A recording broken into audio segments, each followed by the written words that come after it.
President Donald Trump's $686 billion defense request for the coming fiscal year would propel the Navy toward a new goal of 355 ships, restore major funding for a Boeing Co. fighter jet favored by the president, and boost missile defense spending to counter threats from North Korea and Iran. On its voyage to a 355-ship Navy, the budget plan envisions building the fleet to 299 vessels by the end of fiscal 2019, which begins October 1, and 326 by 2023. The Navy has 280 ships today, but some are nearing the end of their useful life.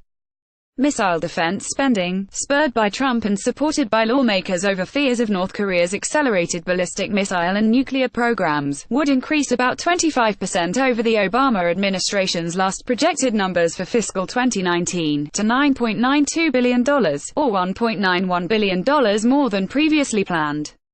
It would bankroll 20 new interceptor missiles and silos, a new homeland defense radar in Hawaii and, for the first time, a salvo test to fire 2 interceptors at once at an incoming target.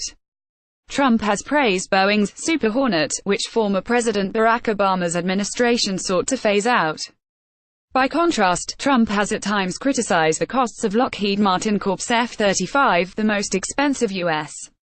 weapons system. The Trump plan calls for adding 24 Boeing Co. F/A-180F Super Hornet jets in fiscal 2019, and 110 jets through 2023, as previously reported by Bloomberg News. The Obama administration had proposed ending purchases of the plane this year. The Pentagon is requesting funding for 77 F-35s for fiscal 2019, 3 fewer than projected in the last Obama plan. Trump plan projects 84 of the fighters for fiscal 2020, the same as the last Obama plan, and 98 in 2021, or 1 fewer. In addition, the Air Force plans $16.8 billion in funding through 2023 for the new B-21 bomber being built by Northrop Grumman Corp., including $2.3 billion next year for continued research. The $686 billion includes $597.1 billion in base defense funding, the most ever if enacted, plus $89 billion in a war-fighting account. Of the $89 billion, $17 billion would finance readiness requirements and other support activities, normally funded in the base budget, the Pentagon said. The combined total falls short of the Obama administration's post-Cold War peak of $691 billion in fiscal 2010, which included $163 billion in war spending. Trump's overall national security package, which includes Energy Department, nuclear weapons programs and defense-related activities at the FBI and smaller agencies, would total $716 billion. The risk with such a large increase in the defense budget is that policymakers will be reluctant to make hard choices. Todd Harrison, a defense analyst with the Center for Strategic and International Studies, said in an email. DoD is still in desperate need of reform in many areas. It has 19% excess capacity in U.S.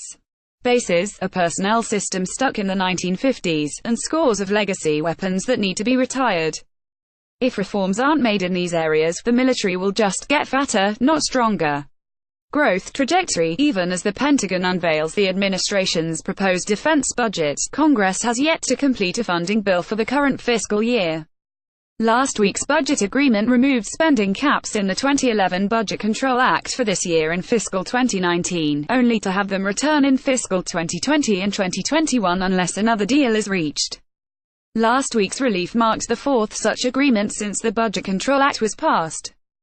The real story of the fiscal 2019 defense request is the growth trajectory from the 2017 defense bill that was enacted, as opposed to 2019 in isolation. Mackenzie Eglin, a budget analyst for the conservative American Enterprise Institute, said in an email. Not counting war spending, the base defense budget will have increased 17.4% in nominal terms from 2017 to 2019, she said. Including the war spending, the budget plan approved by Congress provides for an increase of 2.9% from fiscal 2018 to 2019, she said. Fred Bartels, the Heritage Foundation's defense budget analyst, said in an email that this budget deal is going to provide a relief for the 18 months between March 24 and September 30, 2019. But as soon as it expires, we are back at the same place. The new national defense strategy calls for a sustained, predictable and increased budget to be able to execute the strategy, he said, so, being able to make the defense budget sustained and predictable will be dependent on future Congresses.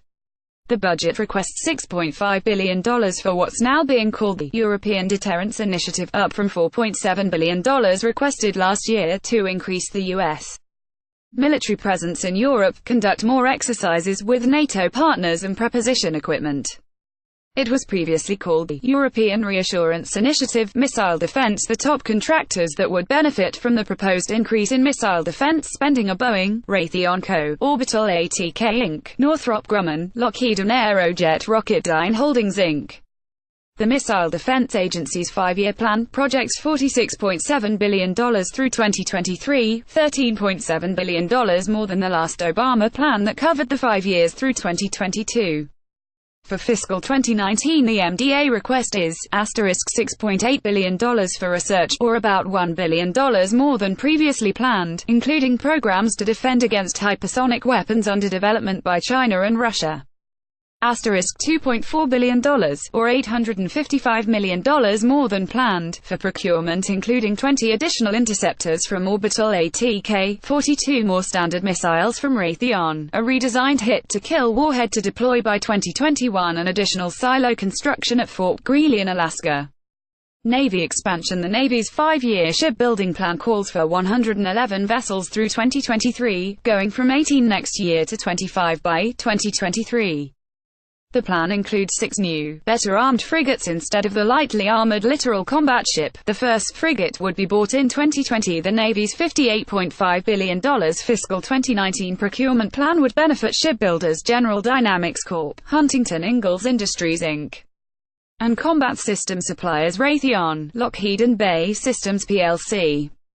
It calls for buying *18 combat and auxiliary vessels, including continuing purchase of 2 Virginia-class submarines, 3 DDG-51 destroyers, 1 littoral combat ship, that's likely to be the last, and 5 ship-to-shore connectors designed to move weapons systems, equipment and personnel to shore in support of an assault. Altogether, $21.9 billion is earmarked for ship construction, which includes 10 new warships. 29 F-35C and B model F-35 jets, 24 advanced E-2D Hawkeye surveillance aircraft, 19 P-8 maritime surveillance planes, 23 KC-130J refueling tankers, 8 CH-53K heavy-lift helicopters and 3 Triton surveillance drones. The Navy plans to buy 198 F-35s through 2023. Also, the Marine Corps plans to buy 69 CH-53K choppers made by Lockheed Sikorsky Helicopter Unit. 90 small-diameter Bomb 2 models made by Raytheon that can hit stationary and moving targets, toward a total of 3,750 through 2023, and 125 of Raytheon's Standard Missile 6 multi-mission weapon toward a total of 625 through 2023. 112 Raytheon Tomahawk missiles would be upgraded, toward a total of 1,046 through 2023. 25 Lockheed long-range anti-ship missiles, and 75 through 2023. Air Force stable. The Air Force would maintain stable budgeting for its planned major aircraft, including purchases, upgrades and maintenance. $7.2 billion to buy 48 F-35 jets next year, the initial installment of $40 billion for 258 F-35s through 2023. The Air Force, the F-35's biggest customer, plans to buy another 48 fighters in 2020 and 54 each through fiscal 2021 to 2023. Air Force officials have said they needed 60 a year. $3.6 billion for continued Boeing KC-46 tanker procurement for 15 aircraft toward a goal of $20 billion and 75 aircraft through 2023. $2.75 billion for continued operations and support and upgrades of Lockheed's F-22 stealth fighters. $2.3 billion for continued B-21 development, up from $2 billion this year, or $16.8 billion through 2023. Northrop Grumman would see the first procurement dollars in fiscal 2022. $964 million for continued upkeep of the aging A-10 Warthog close air support attack plane. The Air Force wanted to retire it, but Congress refused. The service budgets $4.3 billion through 2023, $1.1 billion to purchase 43,594 GPS-guided tail kits from Boeing for the JDAM smart bomb, up from $834 million and 34,529 requested for this year.